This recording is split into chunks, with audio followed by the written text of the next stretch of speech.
guy come up here yesterday that's been doing this for longer than me and you have probably ever been alive. This guy's been in the business for 40 some years, he said, and he can build a vehicle straighter than the factory with his eyes closed. Like, this man is the most talented man you'll ever meet in your life.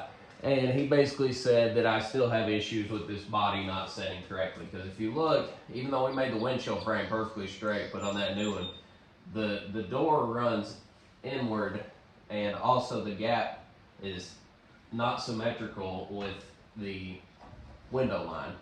So, needless to say, he said my body's out of square.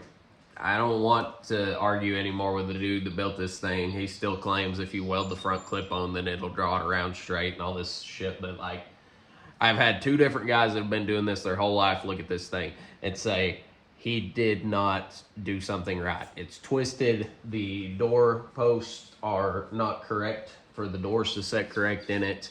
And he still swears you can't hang doors in it until you weld the front clip on it and draw the door post around, but it is simply not going to do that. And furthermore, it should have had doors hung in it when it was built. But nothing you can do about it except tear it all apart and redo the entire body. I'm not going to do that. He said, as long as we keep tweaking with it, moving shit, shimming shit, we can make it pretty close.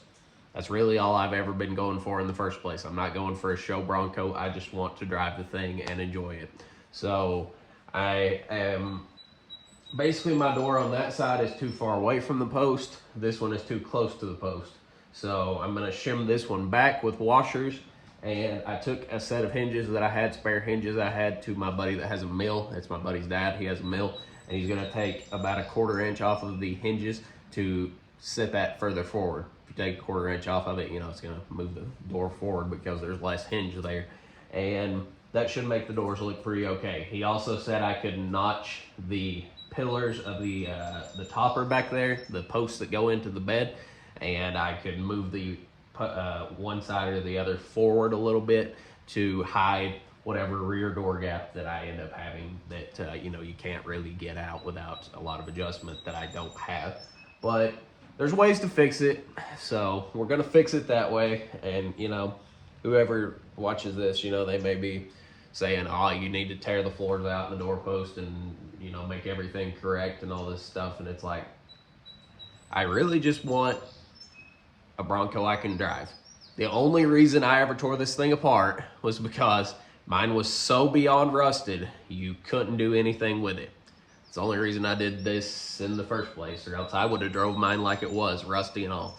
But I couldn't do that. So today I'm gonna try to get these door hinges shimmed back, and I may try to hang front fenders on it and see how that works out. But yeah, it sucks, but it is what it is. I mean, I'm not gonna badmouth the dude because this thing had been hitting that passenger side, like I said, and they did knock that windshield frame over 2 inches and made it 2 inches out of square. And I think the doorpost has got a dent right there too. So it's took a hard hit on that driver's side, not passenger side, on that driver's side. And who knows? I mean, he should have been running a tape on the windshield and seen that, but maybe he just didn't notice it had been hit on that side and screwed that side up. Because this passenger side I can work with. It's not too bad, but the driver's side you just can't work with. We cut the welds loose on the doorpost yesterday and pulled it back to draw it around because it's too far forward. It helped. It didn't make it as good as it should be, but it helped. I'll show you guys what it looks like. So here's what we got going on. You can see how far cocked back that sits. And we got the windshield pretty close to symmetrical. Still running a little close up top and a little further way down bottom.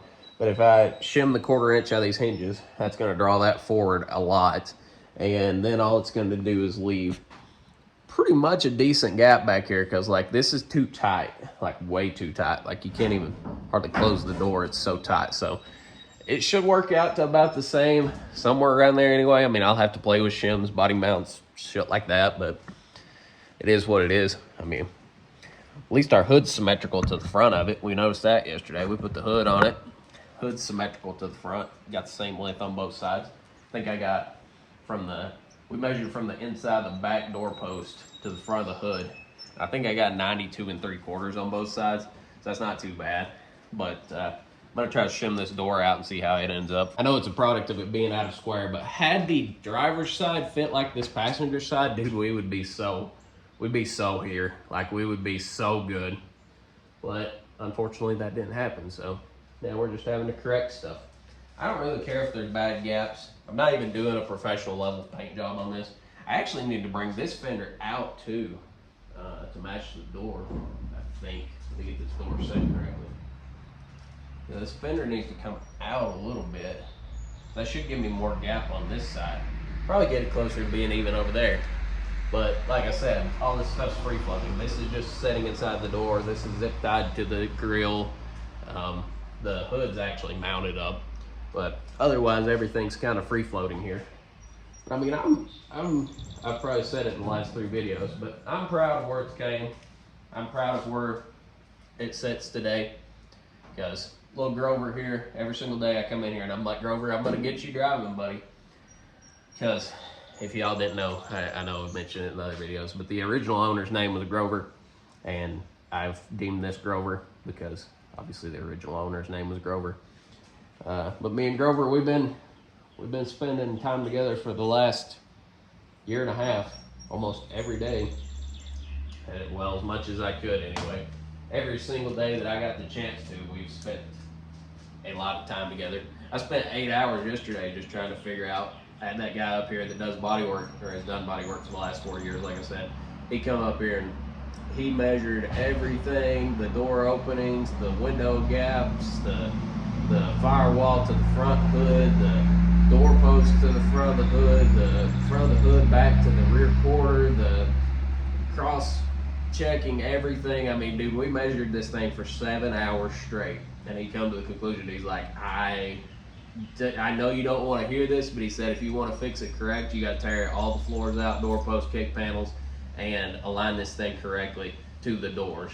And I'm like, okay, but can we camouflage it? And he's like, yeah, we can camouflage it. He's like, you can definitely camouflage it. You just got to take your time and do a lot of trial and error and shimming, and you can make it work. And some people look at it like, hey, you should do it right. If you're doing all this, you should do it right. I'm not a good enough body person to tear this thing apart. Take all the, I know how to take all the spot welds out, but then if you get it all apart and you don't get it back together perfect, then you're gonna be even more screwed than I am right now. Right now, it'll go together good enough to where you can make body lines look okay, and that's all I care about, dude. I'm not, it's not because I'm an entitled new gen person, you know, like you kids don't take pride in it being perfect. It's not that. It's just I never wanted it to be perfect in the first place. I wanted a Bronco. I just wanted an old Bronco, and I bought an old Bronco, and unfortunately it was as much of a lemon as they could possibly be. Had as much rust as you could ever imagine. So as long as I've got a Bronco that's got pretty okay body lines, and it'll drive down the road and not fall apart and not kill me, I'm tickled to death with this thing right now. Like, I would drive it down the road like it is right now, just tighten everything up and leave the gaps like it is, and I would drive this thing down the road like it is right now. I'm happy with it. And really, that's all that matters, is that I'm happy with it, because it's not your Bronco. If you want a perfect Bronco, you go build a perfect Bronco. And if you build a perfect Bronco, then kudos to you, because this thing has drove me mentally insane. But like I said, that's not what I'm going for. It's just the cold hard truth. That's not what I'm going for. I just want a Bronco I can drive. So hopefully you enjoyed this little update on Grover. And when I get those new door hinges, or get those fixed door hinges, I'll put those on, check my gaps then, and we'll go from there. But hopefully you guys enjoyed, and I will talk to you in the next one.